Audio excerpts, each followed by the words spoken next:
Hans memantau semua yang dilakukan Mark yang sedang pergi dengan Lily dan Mika. Sejauh ini, orang suruhannya yang menguntit Mark melapor tidak ada yang mencurigakan. Hans lega dan puas. Dia merasa Gary adalah laki-laki yang sangat tepat buat anak gadis kesayangannya.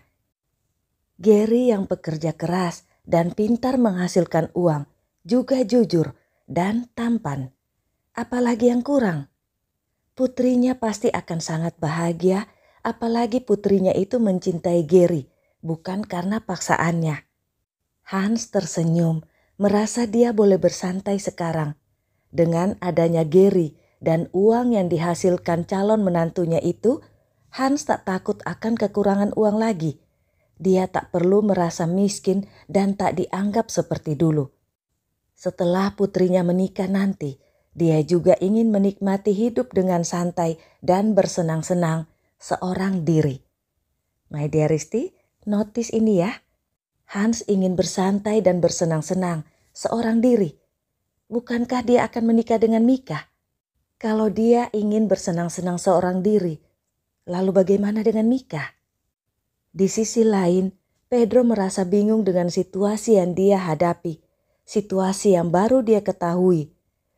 Tadi pagi, dia baru turun dari taksi depan rumah besar dan mewah milik Hans saat dia melihat 3 orang keluar dan naik mobil. Bukankah itu Nyonya Mika? Alana sedang mencarinya, tapi kenapa Nyonya Mika ada di sini? Apa Alana tahu? Apa aku harus memberitahunya? Tapi Mar akan menikah lagi. Alana pasti sedang tidak baik-baik saja. Bagaimana ini? Aku harus menyelidikinya dulu. Bos besar Hans tak boleh tahu kalau Mar masih hidup dan akan menikah lagi. Kalau bos tahu, gawatlah. Makin sulit kerjaanku. Gumam Pedro tak jadi masuk ke rumah besar itu. Pedro bingung dan merasa ada yang tak beres. Dia naik taksi lagi dan kembali ke rumah persembunyiannya dan ingin tidur. Tapi dia tak bisa tidur. Pedro gelisah, merasa akan terjadi sesuatu yang besar di luar kendalinya. Akhirnya, Pedro memutuskan menelpon Hans di nomor rahasia. Ada apa? Tanya Hans langsung mengangkat teleponnya tanpa ragu-ragu. Hanya Pedro seorang yang tahu nomor rahasianya ini. Pesta pernikahan anakmu sebaiknya diundur dulu, bos. Ada pergerakan dari bawah tanah. Sepertinya mereka akan menyerang dan memboikot pesta putrimu itu. Ini info valid, jangan ambil resiko, ujar Pedro cepat. Alis Hans langsung ternaik tinggi, terlihat dia marah. Cari tahu siapa dalangnya dan habisin orang-orang itu, perintah Hans. Bos, sebaiknya tenang dan menahan diri sampai pernikahan itu selesai, baru dibereskan.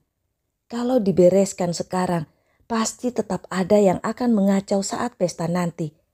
Jadi sebaiknya pesta itu diundur sampai situasi aman dan orang-orang itu mengira bos yang mengalah. Tapi bos juga jangan bertindak apa-apa supaya tidak memancing orang-orang itu. Aku akan memantau dan melihat situasinya dulu, tambah Pedro dan langsung mematikan teleponnya. Hans emosi. Sejak kapan dia memerintahku? Gerutu Hans, tapi kemudian Hans terdiam dan berpikir.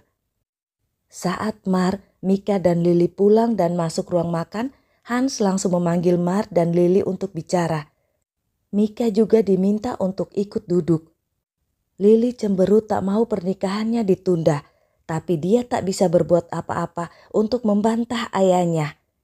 Situasi yang diceritakan ayahnya memang terlihat berbahaya kalau memaksa pestanya tetap digelar.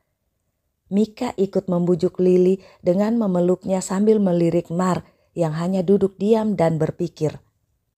Gerakan orang-orang bawah tanah, itu berarti orang-orangnya Rio dan Amara.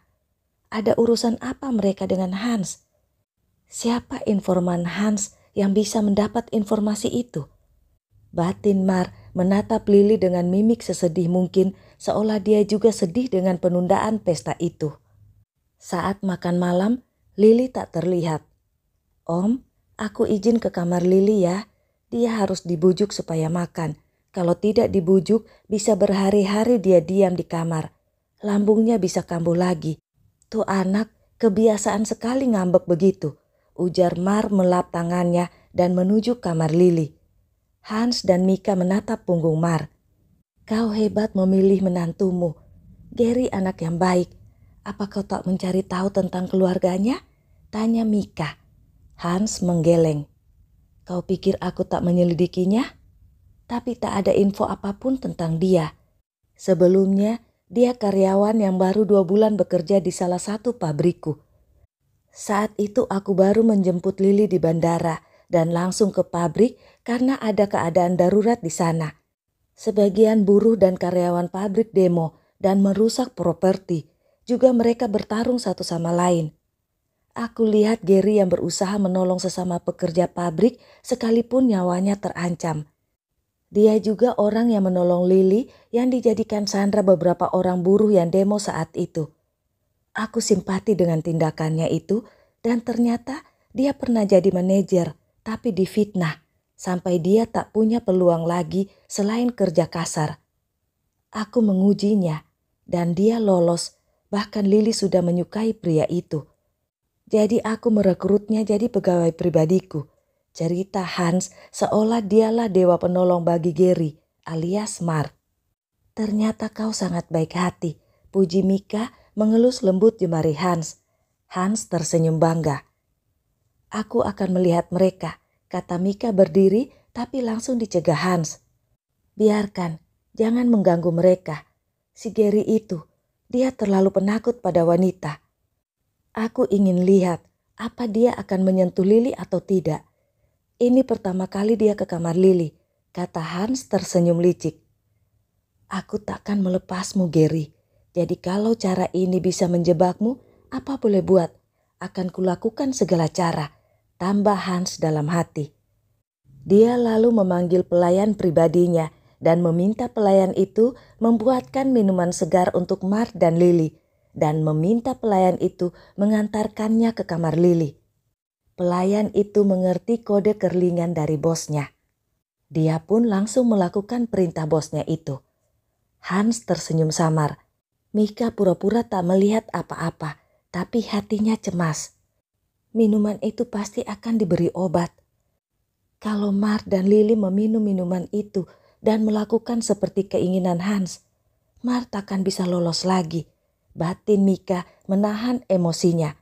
Tapi dia benar-benar tak punya cara mencegah Mark dan Lily. 3, 2, 1. Di kamar, Mark meraba dahi Lily dan membangunkannya. Bangunlah, kau harus makan. Kalau kau sakit, malah situasinya tambah rumit. Pestanya bisa lebih tertunda, kata Mark membujuk. Aku tak mau makan, ujar Lily membalik badannya membelakangi Mark.